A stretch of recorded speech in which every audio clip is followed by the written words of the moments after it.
Let's be real as fuck about life, real estate, and entrepreneurship. Hi, I'm Julie Chin. You can call me Jules. The Real as Fuck brand is all about providing tools and resources to help new and struggling agents succeed. I share my personal experience not only as a new real estate agent, but also how I overcame the odds starting out as a single mom with a mountain of debt and a ton of self-doubt. Welcome to the Real as Fuck podcast. I'm your host, Julie Chin, and I have Stephanie Wildoner here today with us to talk to us a little bit more about short-term rentals. Thank you for being here, Stephanie. Thank you for having me.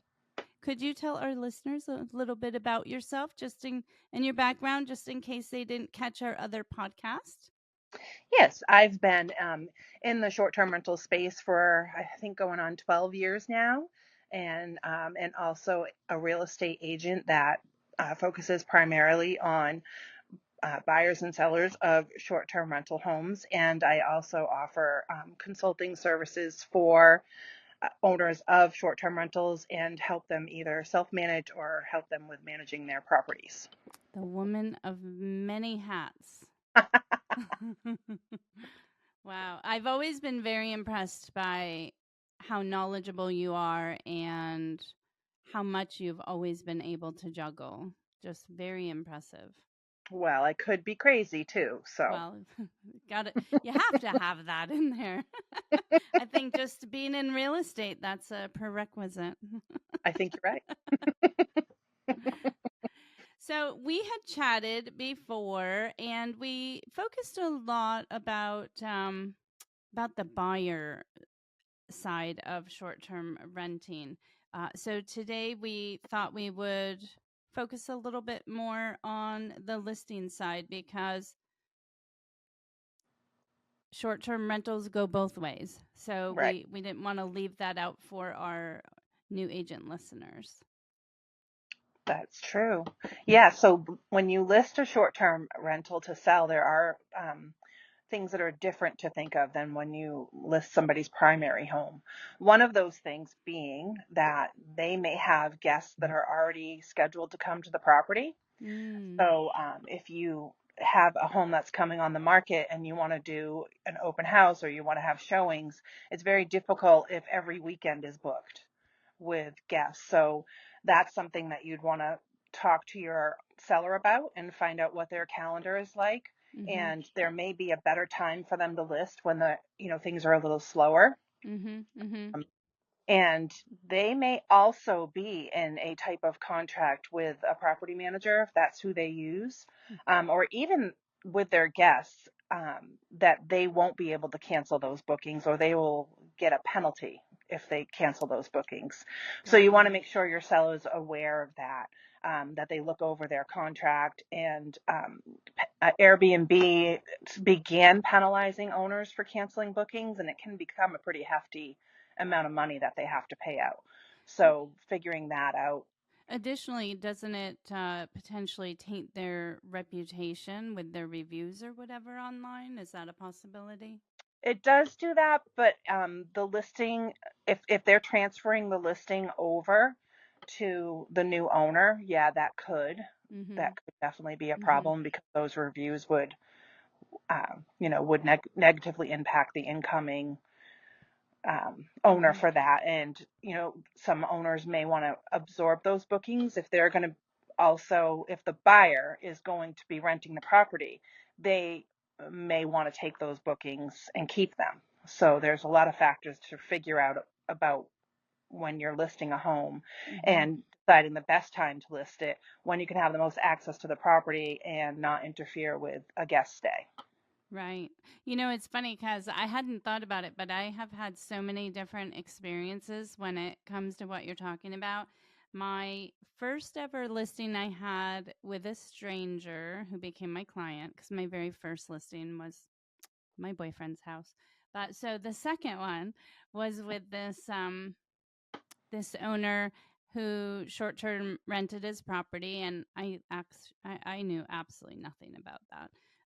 So anyway, I take the listing because I'm just wicked excited. I'm ready to jump in, and out of the first 6 weeks of that listing. I found this out, say, within the first week of having the listing live. I had texted my client and let him know, oh, I've set up a showing for Saturday, blah, blah, blah. I'm just thinking like I'm doing everything right. And he says, I have a short term rental guest. You can't show it. And I'm thinking, wait, what? I didn't know about this. I didn't even think, I didn't know. You don't know what you don't know. And I had Right. no clue I needed to be asking the questions. So Right.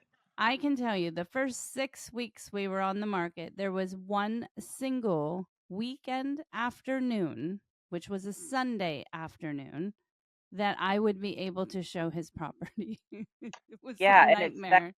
that can be death to the listing, if Yep. you get people in there. So that's really tough. And And then, then oh, go oh, ahead. when guests leave, you have to kind of coordinate your showings with when the property will be cleaned because you Right. don't want to show up to a house that's left dirty by a guest. And you never know what guests are going to leave behind, so you don't know what Mm-hmm. you're walking into. So you want to make sure that, and the cleaner will get really irritated if you show up while they're there. And so there's, a lot of factors to think Yeah, about with that. for sure. And I think that the rentals on the books, anyone listening, just write that down, put a star by it. It is easy to forget, regardless of what side of the deal you're on. But those rentals are a huge part of the offer, the sale, the whole situation. I have been under contract before and then found out there were rentals on the books because literally both the list agent and the buyer agent overlooked it. I mean, this was years ago. So, but um, those those the rentals taking up the time, like the new buyer may or may not even want to be renting the property, so it feels very violating to have those rentals on the books and those people in their place. So there's that aspect of it, but then also the money, like that money has to go to the new owner. All of these things need to be thought about on the list side and the buy side and worked into the documentation. It's very true. I personally have taken the stance when someone wants to list their home for sale that they use as a short-term rental. I prefer to, give me the time to sell the house and don't have any guests here if Mm. possible. Mm-hmm, Because mm-hmm. there is also the other side. And I actually had this happen where the home was under contract and we were still renting the property out. And one of the guests literally ripped the shower head out of the wall. And inspection, What? yeah, they like hung on, like must have been a kid that like hung on it or Oh whatever. my gosh. And I thought you could just screw a new shower head in. Well, it ended up being a whole plumbing issue. It was a big problem. We were already through inspections in like a week to closing. And Oh. luckily, I'm a good agent, but if you were in a bad situation with that, a lot could go wrong, Mm-hmm. that I was able to get that fixed and, was honest with the buyers that were buying it. And of course you should be, but, we all know that there's situations where that would not have gone well. So Mm-hmm. there's Mm-hmm. protection on that, that Yeah. end too. Yeah, and I get sellers want to be getting every last dollar out of it they can, but I think it's a good idea if you can get your seller to not be renting. Just who would have even thought that was a possibility? Yeah. Wow. Oh, I mean, anything could happen, Yeah, totally. when you have, guests coming in and out of the house, if something Mhm. breaks and you're that close to closing, it can Mhm. really make the deal a lot stickier than it needs to be. Yeah, for sure. What other things should we focus on when representing the owner seller of a property that's been short-term rented? One of the things that um, comes up often is where if you should put a sign out front. We all want our sign out front. It makes it easier, but a lot of sellers do not want a real estate sign out front because it's off-putting to their guests. Mm. And people will also stop and window peek and Oh, true. so you have to have that conversation if you're, if you're not going to have a sign, which more often than not, I did not have a sign during Mm. the times that people were renting.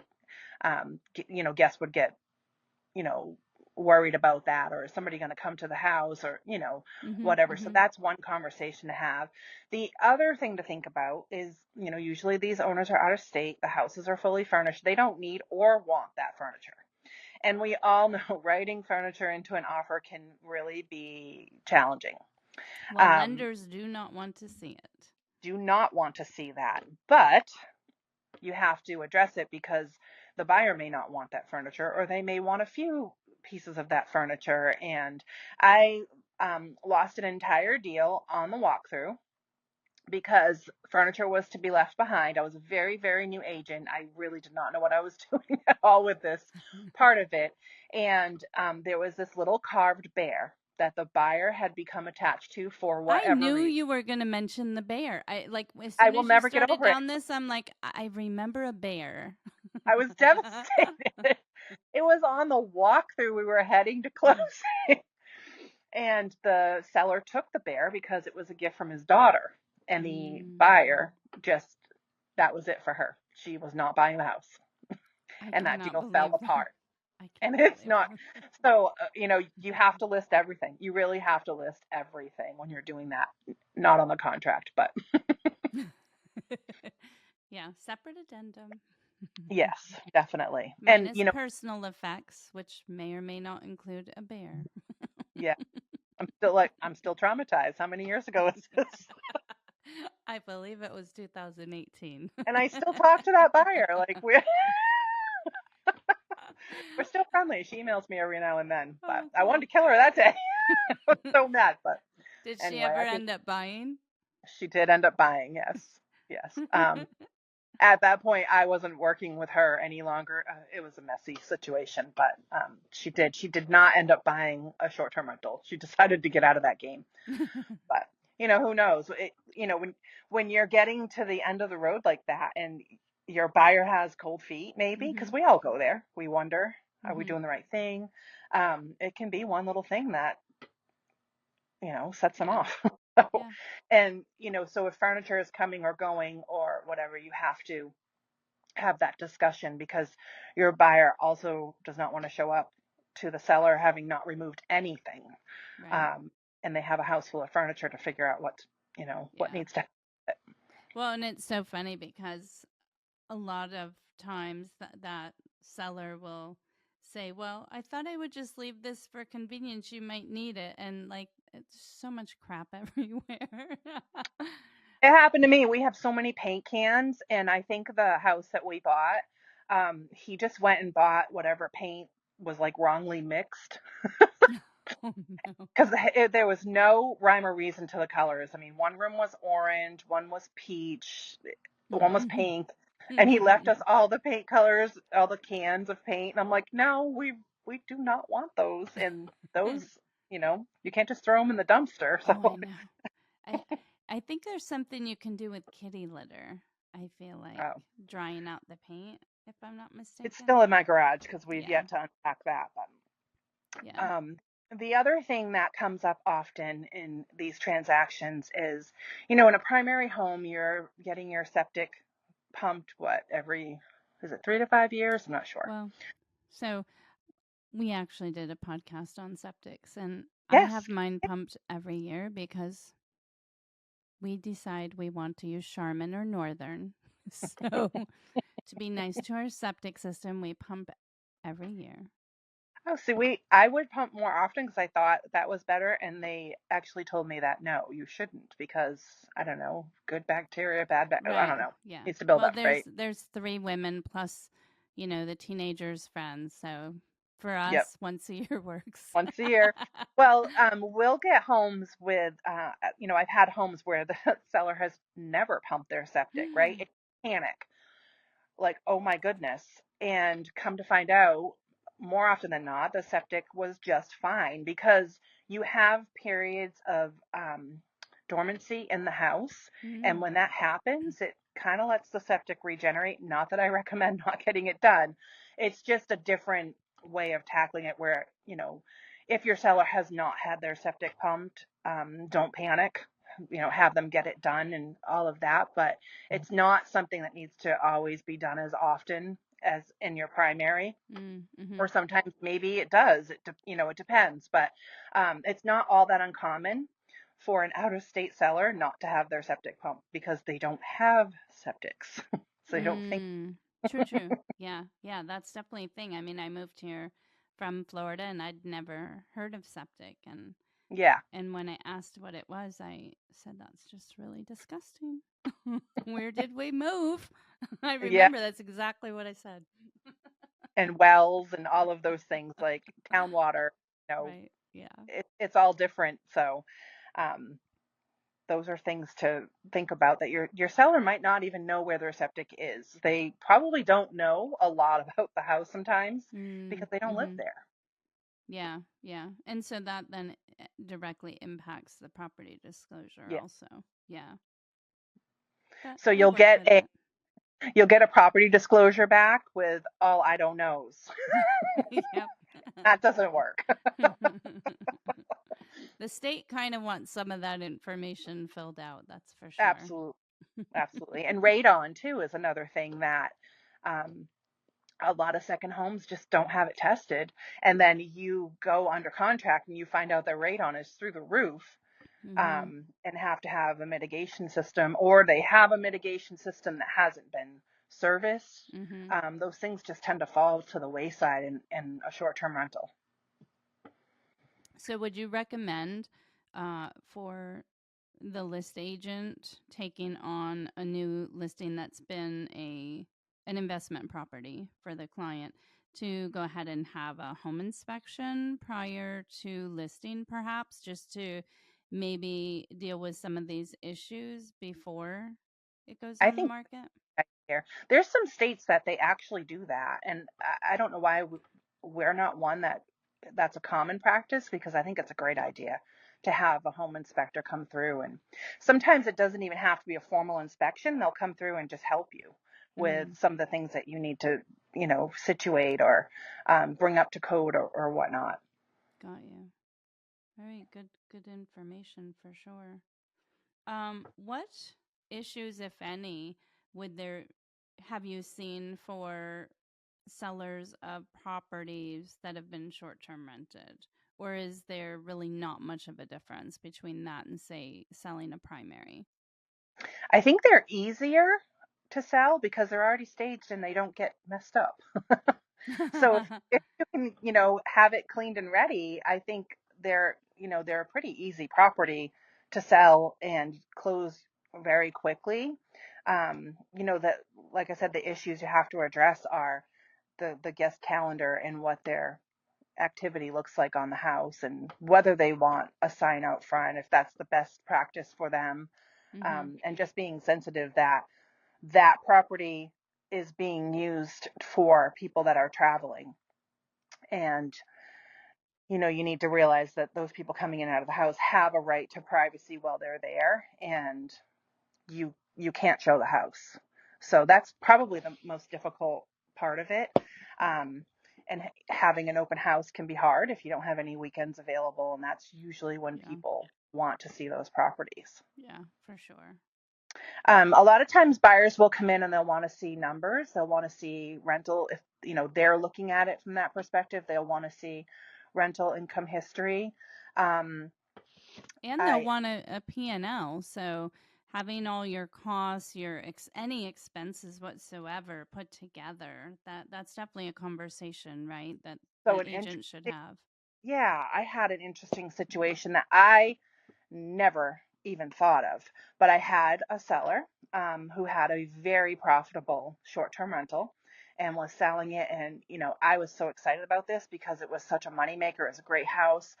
And when it came down to numbers, I found out he had never filed taxes and never Oh, claimed that income on that property. oh. And it was going to get really messy for him. And a buyer having an investment loan, that's not going to fly, because you can't just go on Airbnb and print numbers and say, here's what I make, which is kind of what I had been doing to that point.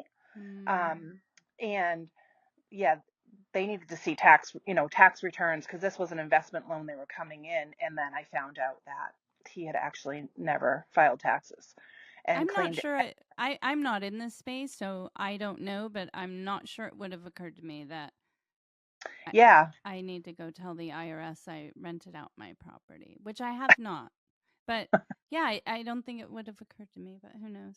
Huh. those numbers mean nothing if Mm. you know, you can pull numbers from Airbnb that look very inflated, but at the end of the day, like any business, it's what you actually make that matters, not Mm-hmm. what the numbers look like. So if you're having a buyer come in with an investment loan, the bank is going to want to see that income.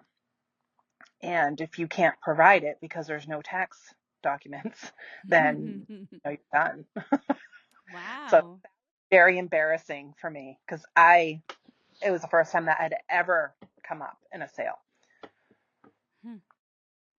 Well, I think, in this area, there's just so many cash Yeah, deals that, you know, you could have been into it a year or two and not come across something with a loan. And so therefore it didn't occur to you, or the buyers weren't asking for certain things, right? Like, right. I yeah. mean, most loans with short-term rentals don't take short-term rental income into account as, when you do a rental property, say you have a duplex, they'll take the leases as part of the income. Most don't do that, but this particular buyer had found a loan that was investment based and they were taking that income into account. Most of them don't, though. Hmm. So, your seller should have some type of documentation on what they make, Mm-hmm. but they'll get frustrated sometimes in saying, excuse me, I make 65,000 a year on this property. My house should, sell for more, and it doesn't play a factor. It Mm. does and it doesn't, Right. but it doesn't play a factor in the appraisal value, unfortunately. Right, absolutely. Yeah. But definitely a good idea to get all of the numbers in order and pop them in a PDF and have those available for people that are going to be looking at the property. You can Yes. always have them sign a non-disclosure agreement and not release those documents if your seller doesn't want you to until that NDA is signed. But having them in hand is going to be really beneficial just to help you do your job better as far as Yeah, and you bring selling. up a good point. What documents do you want to put online? Some sellers, I would recommend my seller just not give that information out until they have a buyer that's serious and, Mm-hmm. can actually buy their home because it is Mm-hmm. personal information. Mm-hmm. Yeah, I definitely wouldn't put that in the MLS or anything, but just Yeah, having it on hand in your own file so you're good to go. But I personally like people to show proof of funds or a pre approval. And I don't think an NDA is a bad thing. It's really not a big deal. It's a 2-second signature, and it kind of just lets that buyer have to take another step before right. you release some private info. And then when you're writing the listing for the home, you do have to be careful with including financial information like that. You don't want to make any promises on what a property will generate or anything like that. How one owner rents their property and what they Mm, make for money is going to be different than another owner. mm-hmm. So it's hard when you have a property that makes a lot of money and does very well. When you write your listing, you want to include that, but there are regulations around that, and you have to be careful. Interesting. And the other thing that can impact that is that that seller may never have used the property or may have used it multiple weekends per month, whereas the next owner never is going to be in there or vice versa. So all of that impacts that bottom line. Yes, yes, very true. Not to mention weather. I mean, weather. I'm sure anywhere in the United States, weather's impacting short term rentals. I mean, like last summer for our area, which is usually very busy in the summer, we just had so much rain. And then this winter, we didn't have a ton of snow. as much as we're used to. So, like, those things really um, impact the tourists coming to our area. Yes, definitely does. Especially if you're in an area like ours that's very outdoor based. When people come, they're coming to enjoy the outdoors. So the ski mountains don't open up. Or we don't have any snow. There's, no skiers coming. Right? What else should new agents focus on? And whether it's the list side or the buy side doesn't really matter to me. Like, are there features, amenities? Is there anything in particular they should be focused on? Getting the house ready for a listing or I whatever? would say making sure the services stay in place that the seller has, such as pest control, Mm, needs to continue coming. They need to keep plowing. So, say they list it and they decide that they're going to pull it off the market for rentals and just sell the mm, home. mm-hmm, They still need to have it plowed. mm-hmm, They mm-hmm, still need to have the hot tub service, those kinds of things. mm-hmm. Keeping those services going for until the property closes are important, especially something like pest control because, little micey like to come in and take up residence if there's nobody there. Yeah, yeah, true, true. And the cleaners, and making sure your fuel, whether it's propane or oil or kerosene, that Exactly. everything's in place and running. Yeah. Right. Yeah, and I find because, they don't have the income with guests anymore that they have pulled that before or forgotten to fill the oil tank or whatever. So Hmm. you just have to let them know that they need to keep up with those things just as if they were renting it. Yeah. Yeah. Okay. Good info for sure. Thank you. You're Were wel- you gonna say something? I was going to say, a new agent may wonder how to find sellers because Yeah. they don't live in our state, and it's like they probably, how are they going to find you? They're going to go in a Facebook group and say, "Does anybody know a good real estate agent?" And then they'll get what, 300 A million. recommendations. But that's where you're, you know, um, developing relationships with maybe local property managers that are not real estate agents and being, kind of being knowledgeable about short-term renters and being able to sell these properties. You'll come to mind sooner. There's a couple agents up in that area that are very good in that field. And when you think short-term rental, they come to mind immediately. So, having an agent that understands how to navigate that side of a listing, which is, Mhm. a little different than a primary home, Mhm. Mhm. makes a good experience for everybody. Yeah. Yeah. Good point. And there are different programs out there where you can find owners that what's it called?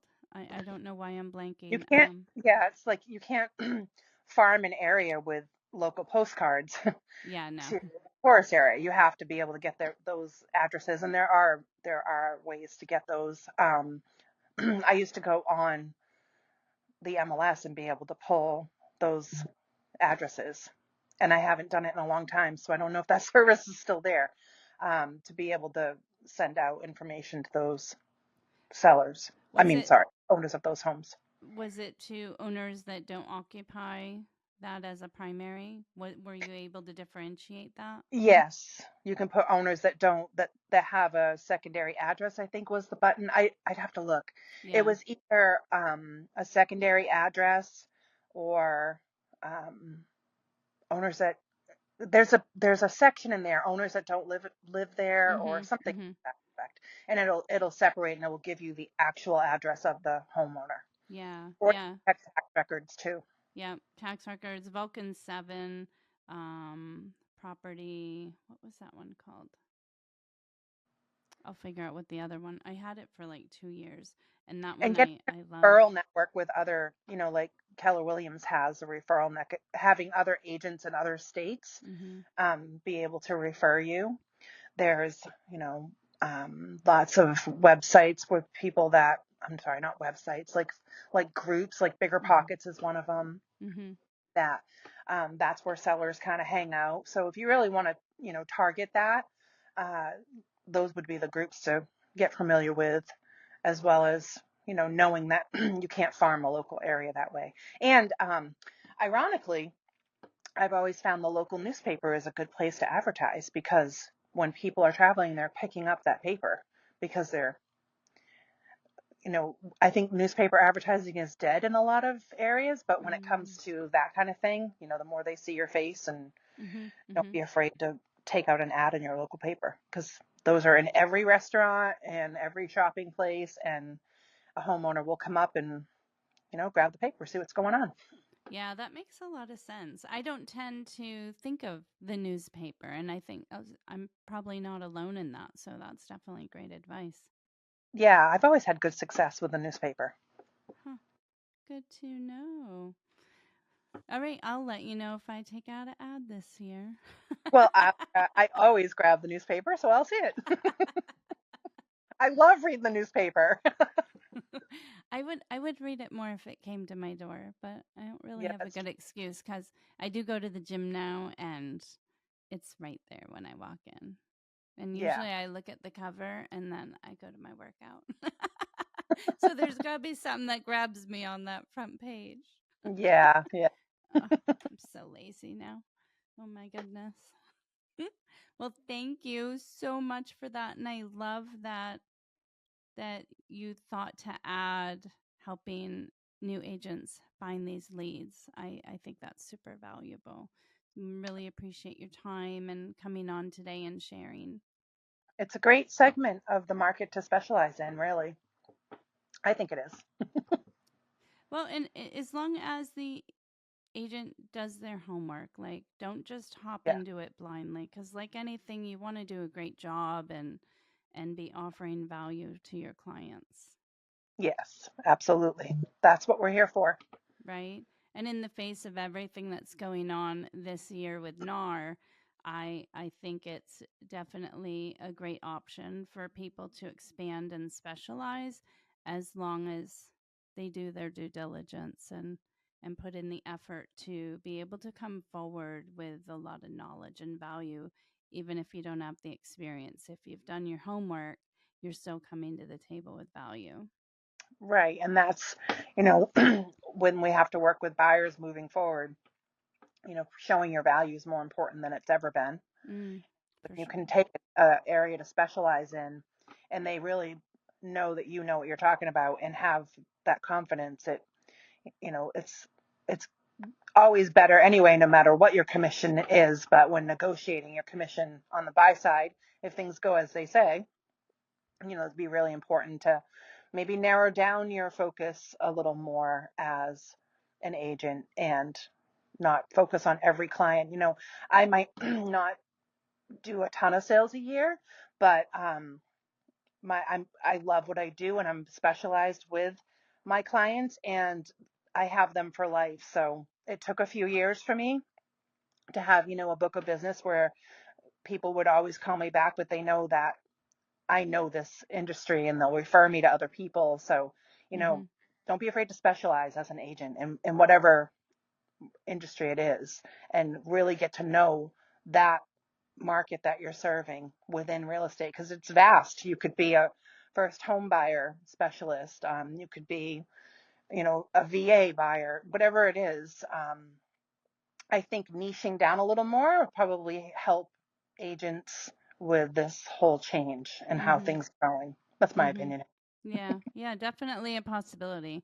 I mean, we're all on the same journey. We're just gonna be figuring it out all at the Yeah, same time for sure. How that's can true. our listeners find you, Stephanie? They can find me on my website at thecohostcompanion.com, and that will list the services that I offer, and they can reach out through there. Thank you. Appreciate that very much. Go to Thank co-host. Oh my gosh, I had it and then I lost it. Co-host companion.com. companion.com. Co-host companion.com. There, I got it.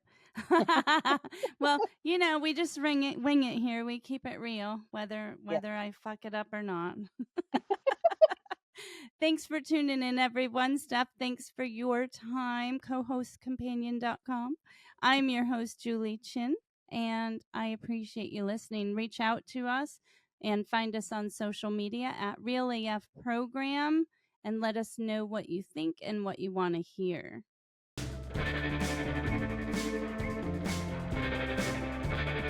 Make sure you subscribe to our Spotify channel so you get updated every time we drop a new podcast. And check out our website at realafprogram.com.